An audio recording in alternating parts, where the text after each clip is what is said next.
Introduction. If you're going through this training, you probably are a veteran of several diets. I can't say I blame you because you're not alone. In fact, millions of Americans try one diet after another only to end up in the same place. Actually, too many of us go on diet after diet and we get heavier and heavier each time we try. It's bad enough that a lot of these diets are unable to keep the weight off, but once you get off the diet, you gain more weight. It's a very frustrating situation, and a lot of people have basically thought that outside of surgery, losing weight on a sustainable basis is pretty much a pipe dream. You're in luck. It turns out, according to fairly recent research, that fat has actually gotten a bad rap. Based on these recent analyses, the real culprit for America's exploding waistline is none other than sugar. You heard that right. The old idea of eating a lot of fruits, starchy food, and starchy vegetables is actually making you sick. It leads to inflammation. It increases the chances of developing certain types of cancer. And it inflames the system so much that it can put people at risk of cardiovascular diseases. By loading up on eggs, avocados, and other high-fat, low-carb foods, you can live healthier while losing weight on a sustainable basis. The key is achieving ketosis. Don't get scared of the term. Your body can only take two forms of energy. Either it uses up the sugar in your bloodstream, or it takes in fat in the form of chemical compounds produced by your liver called ketones. When people achieve ketosis, they not only lose weight, but they get a nice burst of energy. They think more clearly, their skin improves, and a whole long list of tremendous health benefits. If you are looking for a great way to adopt the keto diet and recalibrate your metabolism for sustainable weight loss, you are going through the right training. In this training, I'm going to step you through the basics of a keto diet so as to maximize your chances of success. Please understand that this training is a framework. In other words, I'm not going to make you stick to a rigid system like a typical diet book. This training is a framework. You basically work with your existing diet and you switch gradually over to a ketogenic diet and you stay there. This way, you experience less psychological internal resistance to your lifestyle change. This is less a diet training as it is a lifestyle modification training. Make no mistake, if you want the pounds to go and you want them to remain gone, you must change your lifestyle. Stop going on diet after diet. Instead, change your attitude about certain foods and change your lifestyle. It can be done. This training will teach you how to do it. How does weight loss normally work? What if I told you that weight loss is pretty straightforward? You might be thinking that I've lost my mind. If you are like most people who have been struggling with their weight, simple is not the first word to enter your mind when asked to describe dieting. It's easy to be frustrated about weight loss. A lot of people have a tough time losing weight and keeping the pounds off. However, when you look at human metabolism with a big picture view, it's actually pretty straightforward. In fact, it can be reduced to a simple mathematical formula. Calories in, calories out. When you try to lose weight, you really only have two options. It may seem like there are tons of weight loss options and systems out there, but it really all boils down to these three methods. Everything else is a variation of these three methods or categories. Category number 1, eat less calories but burn the same amount of energy. In any given day, you are already burning calories. That's right. Just by simply going through this training, you are burning calories. In fact, when you wake up and you breathe and digest food throughout the day as well as pump blood, you are burning calories. The bottom line is if your body does anything at all, it requires energy. In other words, it's burning calories. This is called your passive calorie burn rate. If you were to eat less calories than the amount of energy your body needs to function every single day, your body is forced to look at your stored energy. In other words, it starts eating your fat and, eventually, your muscle tissues. That's how it works. Your body has to get enough energy somehow to be able to do what it needs to do on a day-to-day basis. When there is a deficit between the number of calories you eat and the amount of energy you burn, your body starts to burn up fat. Before you know it, you start weighing less and you start looking better and better. Category number 2, eat the same number of calories but burn energy at a higher rate. You can also flip the script. When people decide to go to the gym or start doing physical exercises daily, this is what they're doing. They eat the same amount of food, but they increase their physical activities. Please understand that you don't have to overdo it. You don't have to do something dramatic in terms of your physical exertion levels. By simply just walking around the block or walking a longer distance from the parking lot to your office or school, you can burn more energy. Again, the same process takes place. When you eat the same number of calories, but your body burns more energy, it's going to start looking for other sources of energy. It starts to burn fat, and then eventually it starts to burn muscle. The end result is the same. You start losing weight. Category number 3, burn the weight loss candle from both ends. This is a no-brainer. Since you know that you can lose weight just by eating less calories while burning the same amount of energy, or you can eat the same number of calories while burning more energy, why not do both? That's the third option. Again, self-explanatory. This is how weight loss normally works. In terms of a big picture view, this is how weight loss normally works. It's all about calories in, calories out. As simple as this may sound, people have a tough time doing this because of the standard American diet. Now, please understand that thanks to modern food technology and transport systems, the standard American diet did not remain in the confines of the United States. If you are middle class pretty much all over the world, chances are you have adopted the standard American diet and it's making you fatter and fatter. The standard American diet and why you can't lose weight. The standard American diet seems pretty innocuous at first glance. I mean, who has a problem with eating a certain amount of protein and a certain amount of carbohydrates in the form of fruits and vegetables and grains and small amounts of fat, if at all? It's probably been drilled into your head for several years that this is the healthy way to go. Nobody can really blame you for thinking otherwise. But what if I told you that the standard American diet, with its heavy focus on protein and carbohydrates, is actually making you sick and making you fat? Carbohydrates and the problem with insulin. Whenever you have more than 12 to 20 grams of carbohydrates in your diet, insulin is going to be an issue. Normally, insulin is a good thing.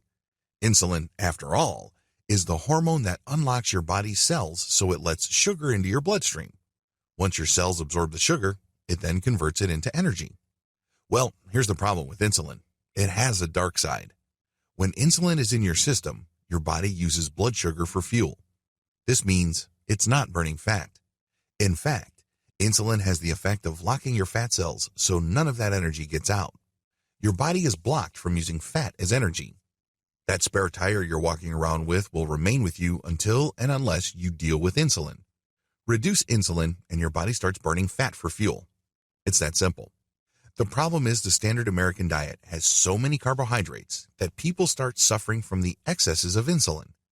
Not only do they have spikes in insulin levels, which leads to them feeling hungry throughout the day, a high-carb diet also inflames your system.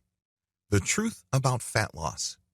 If you want to burn belly fat or you just want to lose a lot of weight, you have to focus on controlling your insulin levels. It doesn't get any simpler than that. When insulin is in the picture, it's going to block off your fat cells and your body is not going to burn fat for energy. There's no chance of it doing that. The keto alternative. Thankfully, there's an alternative to using blood sugar for cellular energy. You can use fat. Now, this flies in the face of all the health guidance you probably have heard throughout the years. I remember since I was a kid hearing again and again that fat is evil and saturated fat is bad for you. That's all I heard. Health authorities and advisory boards were saying that I should load up on mashed potatoes, rice, vegetables, fruit, so on and so forth. It turns out that it's the other way around. The real health emergency in America and elsewhere is the high amount of sugar, read carbohydrates, in our diets. It's the sugar that's making us sick. It's the sugar that is inflaming us. It's the sugar that is positioning us to developing certain types of cancer later on. Who knew? The ketosis alternative. If your body doesn't use sugar for energy, its only other alternative is to use fat. Your liver metabolizes fat in the form of ketones. These biochemical compounds are absorbed by your cells and transformed into energy. Ketosis explained. Ketosis refers to the biochemical process your body goes through when it starts burning fat for energy. Normally, your body burns sugar in your bloodstream as well as the sugar stored in your liver and muscles. Worst comes to worst, your body would turn protein into sugar courtesy of your liver. When you burn fat for energy, your pancreas does not release insulin since there is no sugar involved. This means that you feel fuller longer. You're no longer eating throughout the day like you would if you were on a standard carbohydrate-rich diet. The reason why a lot of people gain weight is because they can't stop eating throughout the day. This is due to the fact that their insulin peaks and crashes several times during the day. These peaks and crashes trigger your brain to feel hungry. Your body starts sending out hunger signals and you can't help but eat. Obviously, the more calories you eat and the less calories you burn, or if you burn calories at the same rate as you normally do, you end up storing those excess calories into fat. You let go of all of that when you switch over to fat. Your body burns fat instead of sugar, so you feel fuller for a longer period of time. No, you're not going to die with ketosis. One of the most common misconceptions about going on a keto diet is that you end up polluting your blood with ketone bodies to the point that you die. This is a myth. Usually the people who develop this condition called ketoacidosis are people who cannot naturally produce insulin. In other words, people most prone to ketoacidosis are type 1 diabetics. There's a good chance you're not a type 1 diabetic. Most people aren't. This is why you shouldn't worry about developing ketoacidosis, because at some level, your body is still producing insulin. It really can't go completely off insulin. Keep this in mind before you start your keto diet. If you want your keto diet to be a success, you need to wrap your mind around what I'm about to share with you. If you neglect this video, chances are you are not going to stay on the keto diet for long. There's a high likelihood that you're probably going to look at your keto diet as just another thing that you've tried so you can lose weight. In other words, it's just another diet to you. Last time I checked, that is a losing strategy. Keep an open mind and focus on the following. Change your lifestyle instead of going on another diet. Don't look at the keto diet as just another diet option. I know that I use the term keto diet, but if you look at it closely, it's actually something bigger than a simple decision to switch from one class of foods to another. It's actually a lifestyle change. You're going to change your taste buds. Previously, you may not have much of a preference for oily foods, but once you make that switch, it becomes harder to switch back. Your perspective is changed. Think long-term. The keto diet is actually a long-term strategy. It's not something that you try because you have to lose weight for your high school reunion. It's not something that you get on because you just want to lose weight by a certain date. It is a long-term program because it reprograms your taste buds and, ultimately, changes your relationship with food and your attitude towards eating. If you think along these lines, your chances of succeeding with the keto diet increases tremendously. A lot of Americans go through this process where they go on a diet and they lose weight. They gain the weight back and they weigh more after a few months. They then go on a diet, then go on another diet, and repeat the process again and again. Once enough time passes, they end up massively overweight. They didn't pack on the extra pounds because they wanted to, but that's where they end up. This is because they don't think long-term. They don't think in terms of lifestyle change. Instead, they look at a weight loss program as simply another diet. Stop it. Believe that the keto lifestyle works. I cannot even begin to tell you how many times I've counseled people regarding weight loss, and after nodding their heads for what seemed like hours, they pull me aside and ask me, honestly, do you think it's going to work for me? This reflects the love-hate relationship too many people have with weight loss programs. At the end of the day, they believe that it's not going to work for them. It is no surprise that with this mindset, people are able to only lose weight initially at best. That's the best they could do because, ultimately, their lack of trust and belief in the system eats away at their resolve. Eventually, they believe that the system really doesn't work, and they're back to where they began. Sad, totally unnecessary. If you're going to adopt the keto diet, you have to believe that this lifestyle works. Period. You have to believe that this works. Look at the testimonials. Look at the people that have lost a tremendous amount of weight using this system. Believe that it works. Otherwise, your lack of belief and trust is going to erode your efforts at implementing it. Eventually, you're going to slow down and the pounds will come rushing back. The worst part, you did it to yourself. Believe that you can do it. It's one thing to believe that the keto lifestyle works for other people. It's another thing to believe that it works for you. If you want the keto diet to truly deliver its claims, believe that you can do it. Believe that when you get on it, you will benefit from it. There's really no point in thinking that something works for other people. So what? That's them. We are talking about you.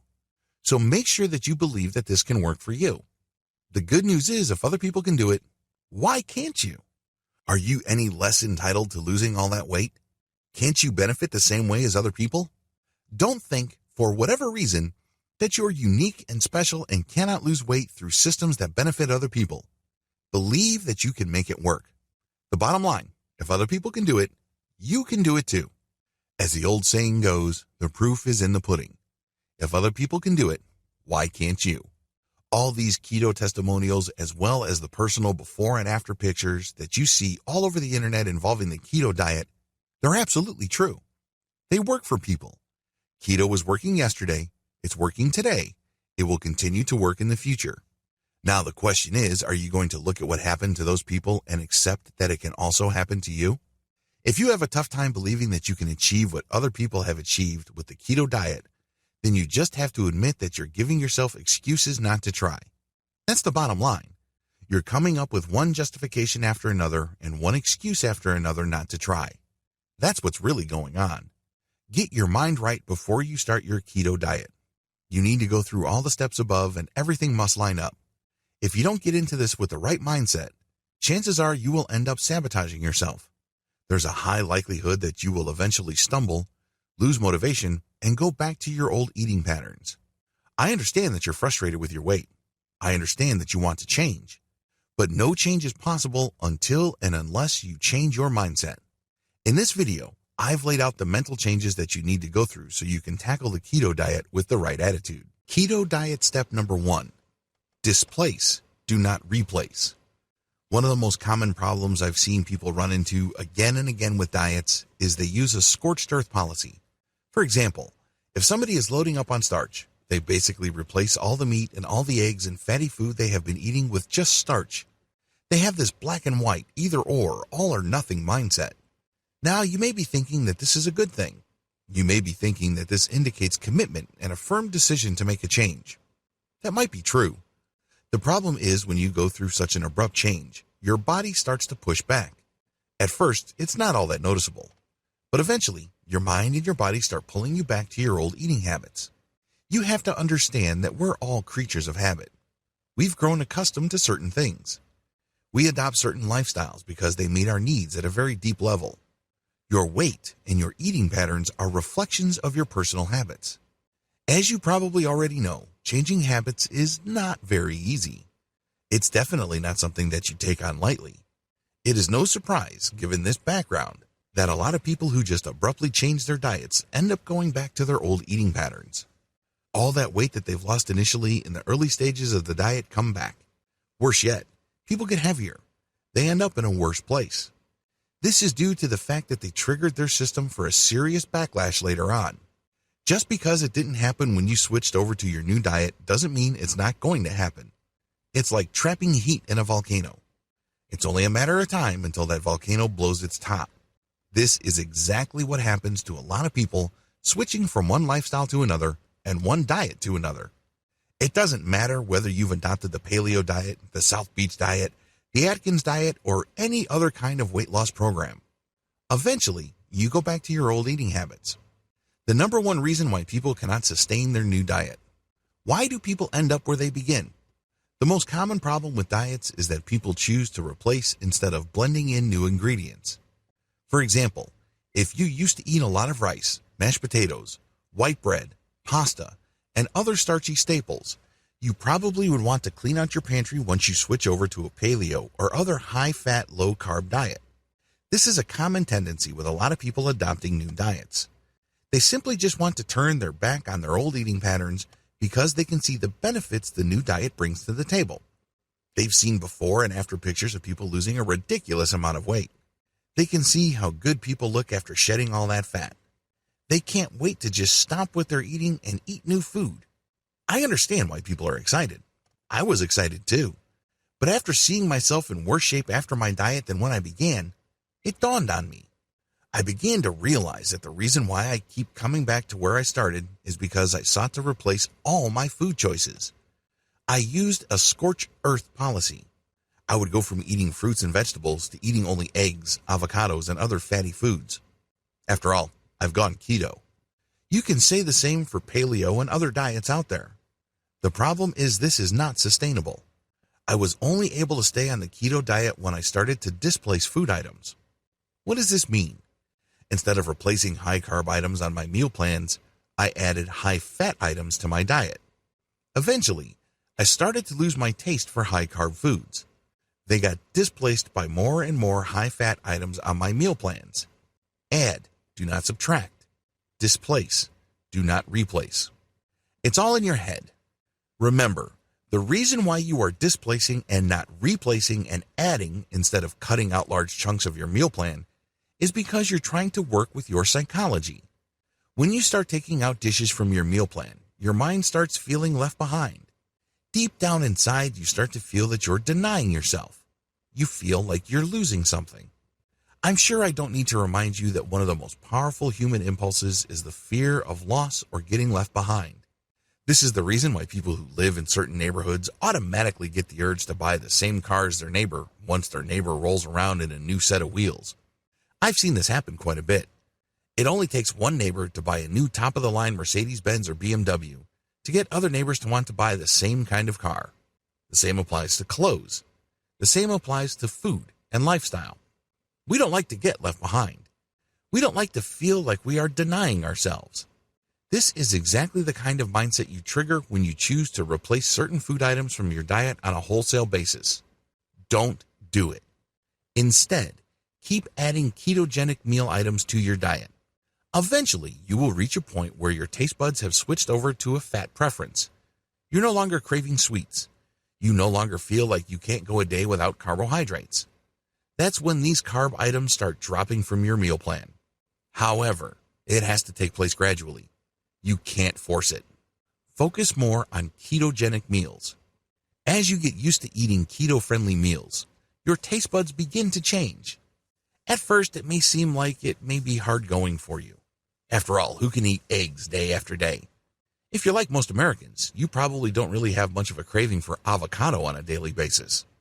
Eventually, it becomes routine to you, and you start craving more ketogenic items and start forgetting about your old sweet tooth. Still, you have to do this gradually. You can't shock your system. The moment you shock your system, be prepared for the backlash because your body is sure to put up a fight. It may not do it immediately, but eventually it will undermine you. Eventually, it will get the upper hand. Before you know it, you're back to eating what you used to eat before you adopted your keto diet. Keto diet meal plan strategies that work. As I have mentioned in the previous video, if you don't have the right mindset coming in, there's a high chance you are going to fail with your keto diet. To be fair, if you are mentally unprepared for your weight loss journey, you probably will fail with most other diets. Don't think that this is limited to keto. Your lack of mental preparation may mean that you may have certain emotional vulnerabilities which can translate to you getting off your keto diet sooner rather than later. Thankfully, there are certain strategies that you can use if you have the right mindset. Having the right weight loss mindset is essential. It's non-negotiable. There's no getting around it. This is why I suggest that before you go any further, review video 5 thoroughly. With that said, here are some key strategies that would help you transition to a keto diet and stick with it. Quick note, transitioning to keto is actually easy. Seriously, when you're beginning any kind of diet, you would be pumped up. You would be excited about getting started because you know that it benefits a lot of people. You have seen the results other people got, so you can't wait to try it yourself. Getting started is not the problem. Getting pumped up, getting excited, and getting ready are all awesome. The problem is sticking to it. This is why you need the right mindset and the right meal plan strategies. Please focus on the following. Focus on fatty food that fits your taste. One of the most commonly recommended high-fat foods for people starting out on keto is avocado. Well, it's easy to see why avocado is a usual suspect. It is high in fiber and it's loaded with fat. What's not to love? The problem is, if you don't have a particular taste for avocado, it might seem like you are nibbling on a piece of wax. It takes some getting used to. Most people usually mix avocado with something else. Either they turn it into guacamole and enjoy it with Mexican dishes, or they turn it into some sort of ice cream. Now, you know that on a keto diet, you cannot enjoy regular ice cream. This snack is loaded with sugar and milk, which has lactose. so you're stuck with a plain avocado. There is a workaround to this. Focus on fatty foods that already have the taste profile you already prefer. In other words, stick with what you know. If you already prefer certain foods like pork rinds or other oily, salty snacks, then load up on them. This is no time to acquire new tastes. Remember, as I have mentioned in video 5, the secret to transitioning to keto and sticking with it successfully over a sustained period of time is displacement, not replacement. When you are trying to discover a new taste or trying to read just your taste buds to accommodate new tastes, you are replacing. Don't fool yourself into thinking that you are displacing your old meal plan. You are replacing. Bad strategy. Sooner or later, something will get knocked loose and you will go back to your old eating habits. The better approach is to focus on fatty food that already fits your taste. The good news is, we already have these. A lot of people who are not on a keto diet think that these are guilty pleasures. They think that they should only eat these dishes or snacks from time to time. Well, when you switch over to a keto diet, your wish is fulfilled. You can eat those items pretty much every day. Isn't that good news? Focus on fatty foods that already have the taste profile you desire. Shoot to feel fuller for a longer period of time. When you eat anything throughout the day, eat strategically. Say to yourself, when I load up on this type of food, is it going to fill me up for a longer period of time? If you don't know what I'm getting at, think about the times when you used to eat apples as snacks. Sure, apples are light snacks. They're loaded with vitamins. But sooner rather than later, you're going to get hungry again. This is due to the fact that apples have sugar. Now, if you replace apples with chocolate bars or candy bars or cookies, the same thing applies, but on a worse scale.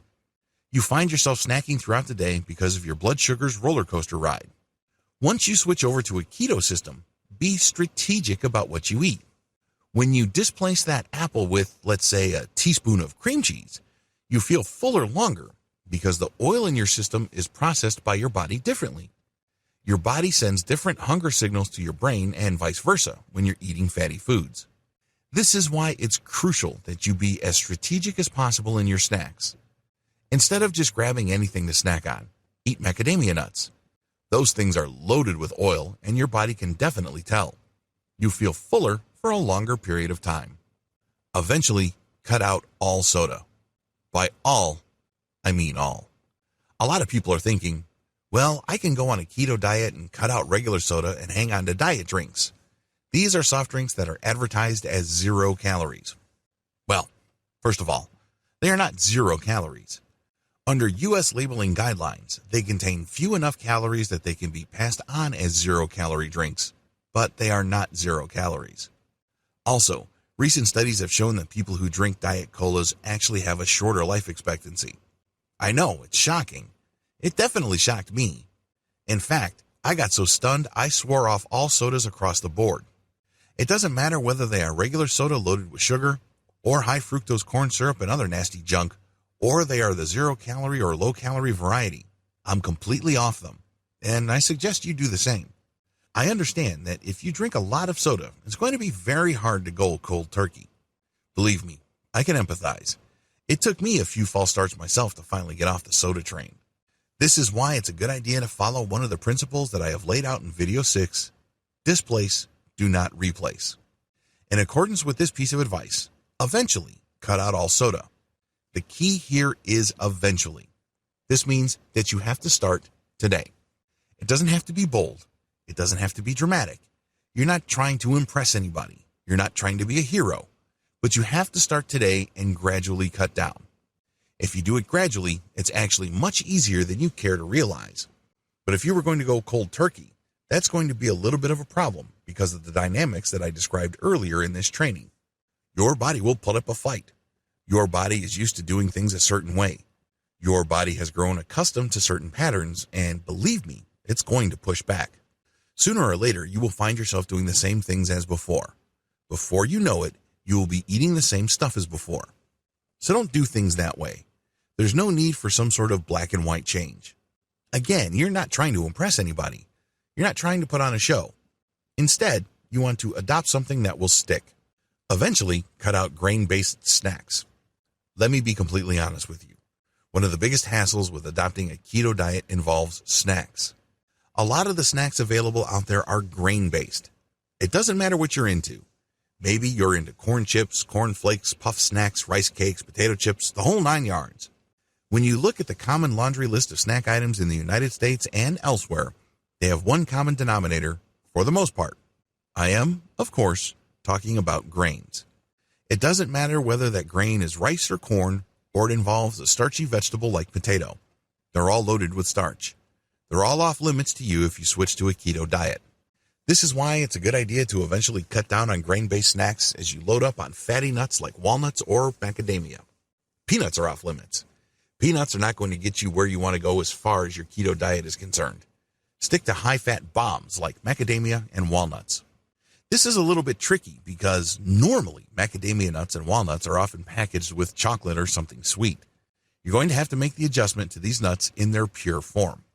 The good news is that you probably already have a taste for them if you have had macadamia and walnut as part of some sort of mixed nuts package. Load up on these. Slowly cut out milk-based snacks. Milk is a very touchy subject for a lot of people. A lot of individuals switching over to keto can easily make do without soda. Many are able to make the transition to a grain-free snack system with very little resistance. The problem is, once they try to cut out milk and dairy-based products, that's when they get a little antsy. This is why I suggest that you slowly cut down.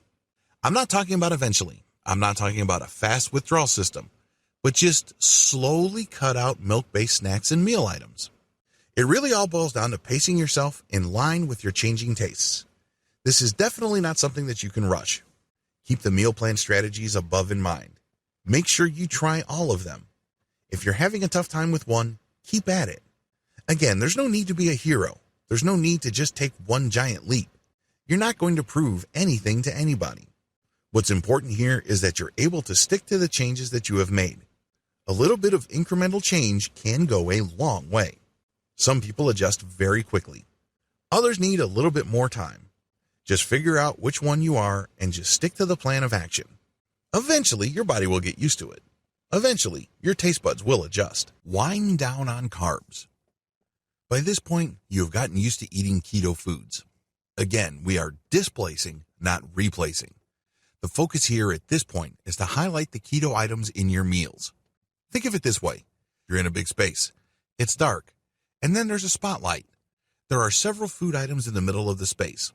Instead of shining the spotlight on all the food items, shine it on only the keto items. Now, this means that you're not cutting out all the other foods on your meal plan. You're just emphasizing, as far as your attention and your taste buds go, the keto-friendly items. This is how you prepare yourself for the scale-down process. Otherwise, it's easy to just hit a plateau. Seriously, I've seen this happen. I've advised a lot of people who transitioned from the standard American diet to a keto diet, and this is the wall they keep hitting. They can't let go of the other foods because they focus on all the items on their meal plans.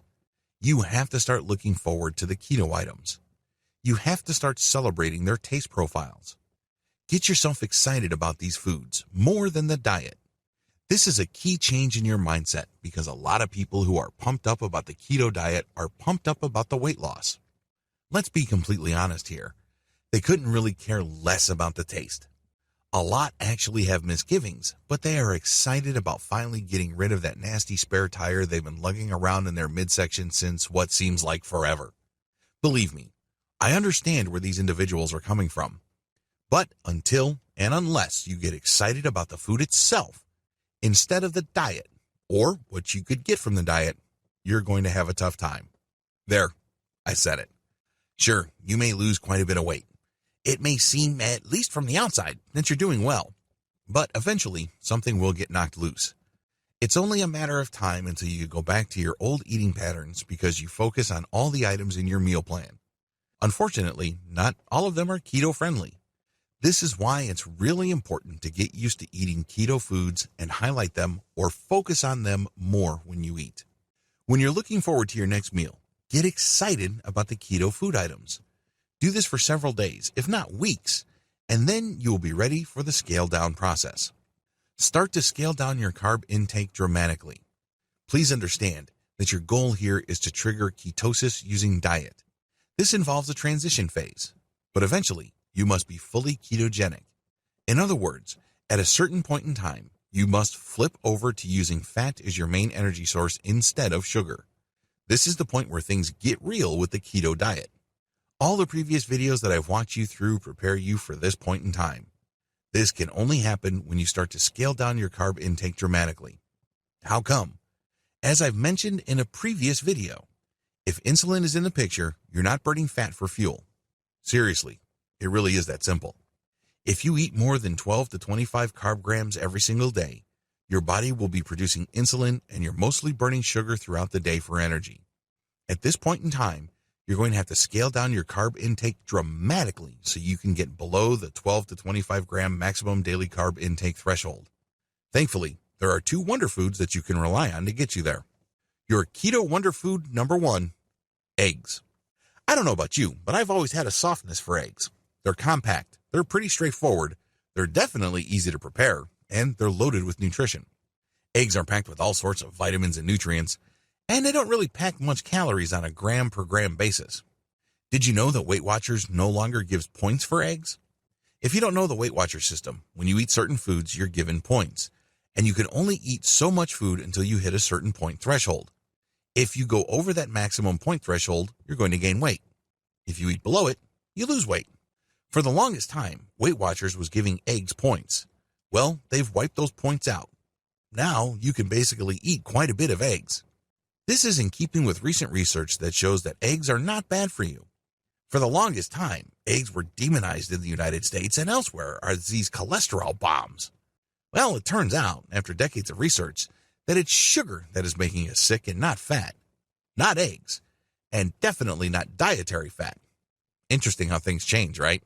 This is why it's a good idea to load up on eggs. Maybe you like them boiled. Maybe you like them sunny side up. It doesn't matter. Load up on eggs. This is a great keto food. 1 to 2 eggs should be fine. They fill you up and they make you feel fuller for a longer period of time.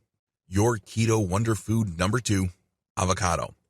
As I've mentioned earlier, avocado is not exactly a default taste for most people. It's not like you wake up one day and you just say, I can't wait to enjoy a plain avocado.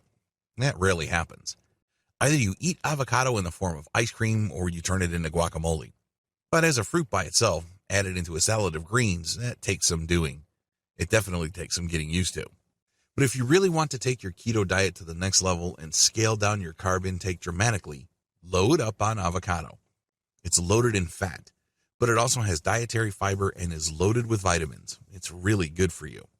And it is actually easy to get used to because it's very versatile.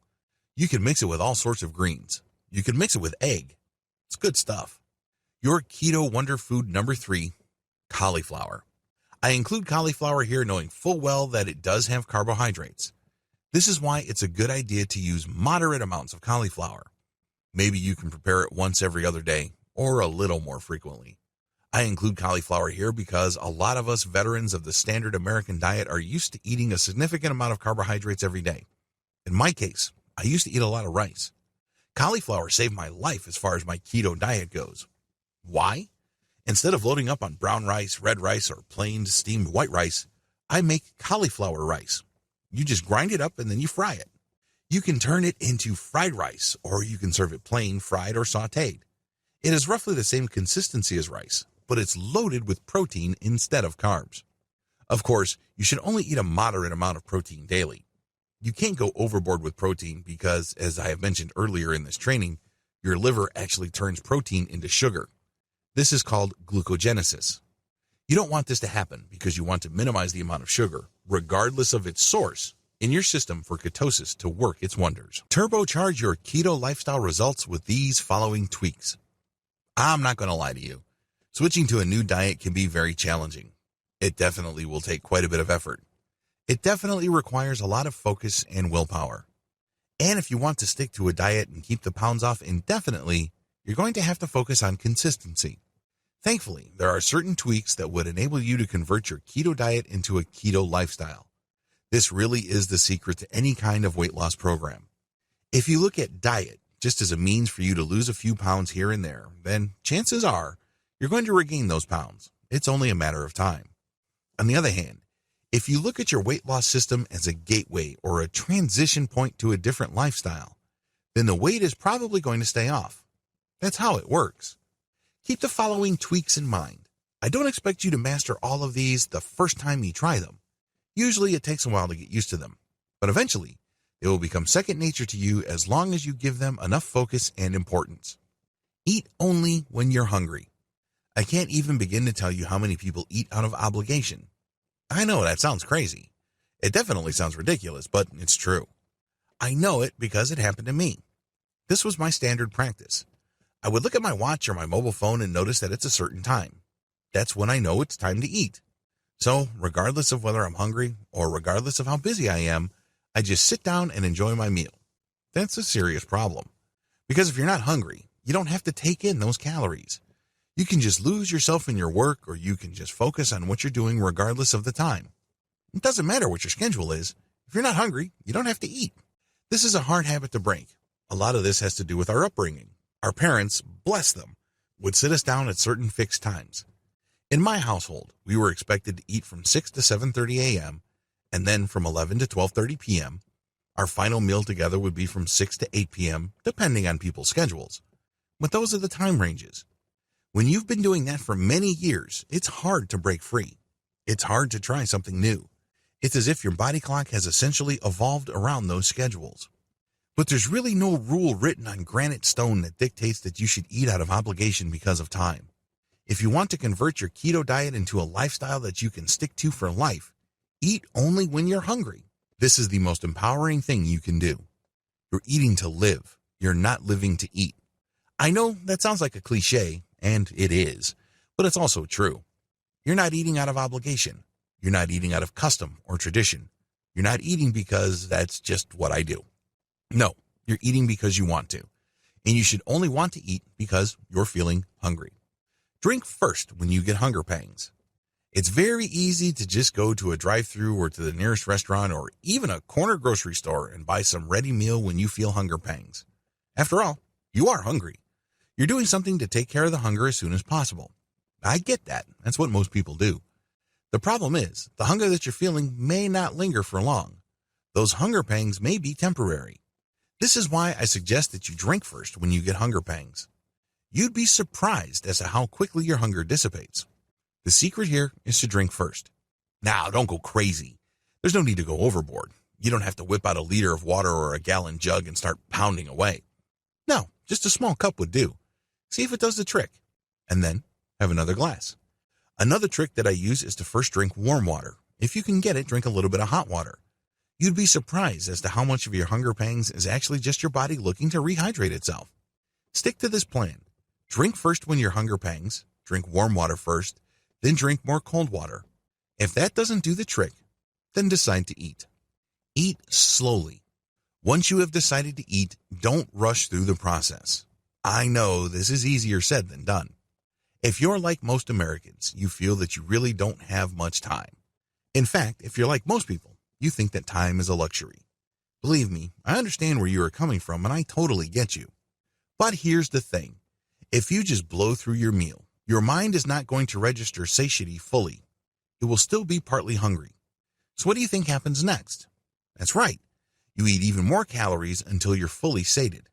Usually, in that context, your body only feels full when your stomach has expanded enough. As you can well imagine, this is not a recipe for weight loss. You end up eating too much. This is why it's a good idea to eat slowly. You're eating your keto meals. That's awesome, but eat slowly. This means that you get to enjoy your food more. It also gives your brain time to synchronize and line up with your body. Because when you eat, you're actually releasing chemical compounds through your body. It's sending all sorts of signals. There's this interplay between your brain and the rest of your body, particularly your digestive tract. If you rush through your meals, this delicate balance of signals cascading into each other and reacting to each other doesn't play out fully. So you end up overloading your system with calories. Eat slowly. There's no rush. Enjoy each mouthful. Celebrate your food. Again, eat to live. Don't live to eat. Look at each of your meals as some sort of event. When you have chosen to eat slowly, your mind has opened itself to the possibility of looking at food as some sort of celebration. It is not just empty generic fuel that you just load up on so you can do more important things throughout the day. Unfortunately, this is how most people view food. Food is an end in and of itself. It is something to be celebrated. It is part of what makes life special. You need to slow down and eat more deliberately for you to really savor your food. Once you've started to do that, then eventually, you will be able to look at your meals as some sort of event. It's something to look forward to. It's kind of like your feast for the day. Eat more mindfully.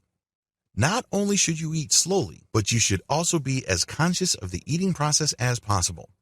Savor each mouthful. Be aware of the flavors going through your mouth.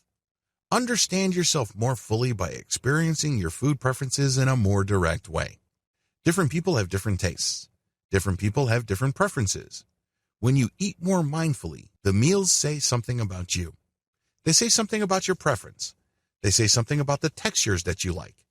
They are part of an event. You're connected to the whole eating process. When you eat, choose to eat. In other words, focus your attention on what you're doing. It is no surprise that a lot of people who are multitasking while they're eating tend to eat too much. They also tend to eat more frequently. How come? They're not there. Their attention is somewhere else. Maybe it's in the email that they're monitoring, or maybe it's in the social media updates that are obsessed about, or maybe it's work. Maybe they're talking to other people. Whatever the case may be, they are not letting the eating process unwind itself. You have to understand that, just like sleep, eating is a big part of you. All people have to eat. It doesn't matter what corner of the globe you come from. It doesn't matter what your specific background is. You have to eat if you are a member of the human species. It really is a tragedy that you go through your meals like it's an afterthought. You have to pack as much meaning into it as you would with sleep. 1/3 of your life is spent sleeping. Well, a significant portion is also spent eating. Wouldn't it be great if you're more aware and appreciative of that percentage of your precious time you spend eating? The good news is that this will pay off handsomely when it comes to weight loss. You'll be able to keep the weight off because you don't have to eat as much. And also, when you're eating keto foods, you enjoy them better and they make you feel fuller for a longer period of time. Take things to the next level with this modification. Prior to this point, all the tips, tricks, and tweaks that I've shared with you can help you maximize the effects of ketosis. They will help you flip the script from using blood sugar as your main energy source to burning fat. You probably have already lost quite a number of pounds prior to this point. So far, so good. But if you are serious about taking things to the next level, focus on the following modifications. Please understand that these modifications are not easy. It's a good idea to master all the previous videos first. Lock them down, know them backwards and forwards. Incorporate them into your lifestyle. Get used to them. Once things have gotten easy and you've totally gotten used to the previous modifications, now is the time to level up. Start to regularize your meal times. You need to start giving yourself certain rules regarding your meals. If you notice that there is a certain pattern for your hunger cycles, get them down in writing. Try to make them regular. The key here is to strike a deal with yourself. If you don't eat within these fixed regular times where you're normally hungry, you resolve not to eat at all until the next period. This is a big break for a lot of people. But once you get over this hump, the fat seriously just melts off. It's unbelievable because you reduce your calorie intake quite a bit. And the best part is that once you get used to this, you don't even miss those calories. This is because you have resolved to know your hunger patterns and internal body clock schedule intimately. This takes quite a bit of self-awareness. This definitely takes quite a bit of time and effort. It's not like you know these already. Because a lot of people with shifting schedules are very distracted. It turns out that their bodies actually have fairly fixed hunger cycles, but they wouldn't know it because they are focused on their other schedules. They're focused on their work schedule. They're focused on going to and from their home. But once you zero in on your hunger cycles and you regularize these in terms of your meal times, you make quite a bit of progress. Because eventually, you would be able to skip meals if you're not feeling hungry within a specific period of time. And then you'd be able to wait until you're hungry again for the next period. Also, your mind gets used to it and you are able to stick to your meal times. Eliminate or greatly reduce snacking. Prior to this point, you can still snack. But eventually, once you've regularized your meal times and your hunger cycles have become more controlled and fixed, you can start eliminating snacking. Now, please, understand that this is not going to happen overnight. You've probably been snacking all your life. Welcome to the club. That's how most people are. That's perfectly okay. But once you have a good hold or control over your hunger schedule, You can make amazing progress in greatly reducing or flat out eliminating snacking. I know it seems like a pipe dream right now. It seems almost impossible, but you'd be surprised as to what you're capable of if you put your mind to it. Start with a gradual reduction. It doesn't have to be big. You don't have to be a hero. You're not looking for some sort of great leap ahead. You just want to make a little challenge. You'd be surprised as to how quickly you can do this because you've taken the right initial steps, which is to regularize your meal times. Eventually, scale down to 1 to 2 meals a day. I have to admit, if I were to tell you this up front, you will probably set you back. You probably would be thinking, this guy is crazy. This is not going to happen. I eat regularly. I eat 3 square meals a day with a few snacks in between. Believe me, I understand where you're coming from because that was my mindset. But once I was able to regularize my meal times and I was able to practice everything else in this training prior to this point, this was the eventual conclusion. Seriously, this is where you're headed. Because if you did everything that I've told you correctly, this is where you will be. You will be able to scale down to 1 or 2 meals a day. Obviously, you're going to scale down to 2. Then once that gets easy and predictable, scale down to 1. Now, why is this a big deal? Even if you load up on food on that 1 meal a day, you still cut out a tremendous number of calories from your diet. If you also adopt some sort of modest exercise program, this can go a long way in burning the fat off. By modest exercise, I'm not talking about you running a marathon. There's no need to do that. You don't have to become some sort of triathlete or fancy yourself as some sort of Iron Man or Iron Woman. No need to be a hero once again. You can just walk around the block, or you can bike around. It doesn't matter.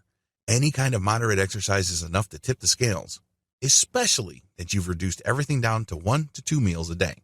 Scale down to 1 meal a day. In this section, I want to make it clear that this is not you going down to 1 meal every once in a while. This is not you going down to 1 meal a day 3 times a week.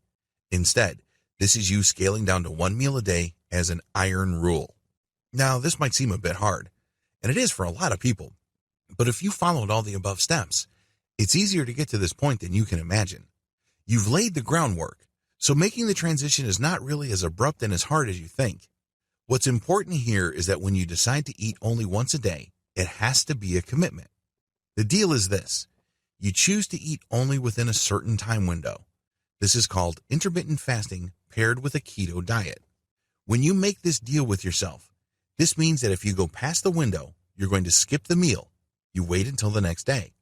That may seem harsh, but when I started this, I was shocked at how easy it was because I would go by a whole day forgetting that I actually did not eat anything for the whole day. That's how natural it felt once you reach that point. That's the secret to intermittent fasting. It's a commitment to eat within a certain time frame. You need to be on the same page with your primary care physician. Any advice here that I give you must be run through and approved by your doctor. If you engage in any kind of fasting, make sure you talk with your doctor first. Still, when you adopt intermittent fasting, it really turbocharges your weight loss and it exaggerates the weight loss effects of the keto diet. If you can, adopt a day-to-day fasting technique. This is really taking things to the next level. With a day-to-day fasting technique, you're basically eating within a certain time window one day, then completely avoiding any food the next day, and then going back to eating. Now, a lot of people never reach this point. This is purely optional. But if you want to really level things up, this is definitely a good candidate. Some people even take things to a whole other level. They would go 2 days fasting, and then 3 days eating, and then back to 2 days fasting. That may be too extreme, but it's definitely an option you should explore once you're able to pull off all the other steps described above. Conclusion. The keto diet is achievable. How do I know? Well, I've done it. And before I started, other people have done it before me. I want you to wrap your mind around that. This is not something impossible. This is not something outlandish or out of this world. You can eat fatty foods that you've enjoyed for a long time and not feel guilty about it. Instead of worrying about your waistline, fat can actually be the secret ingredient that would help you melt those pounds away. I don't care how long you've been carrying that nasty-looking spare tire around your midsection. With the right focus and attention to detail, the keto diet will make that fat go away. The good news is, if other people can do it, you can do it too. But here's the key. Don't look at it as yet another diet. If you've gone from diet to diet with very little permanent change, you'll be in for a surprise. If you look at the keto diet as an invitation to changing your overall lifestyle, then you are less likely to go back to your old eating habits. I wish you nothing but the greatest success.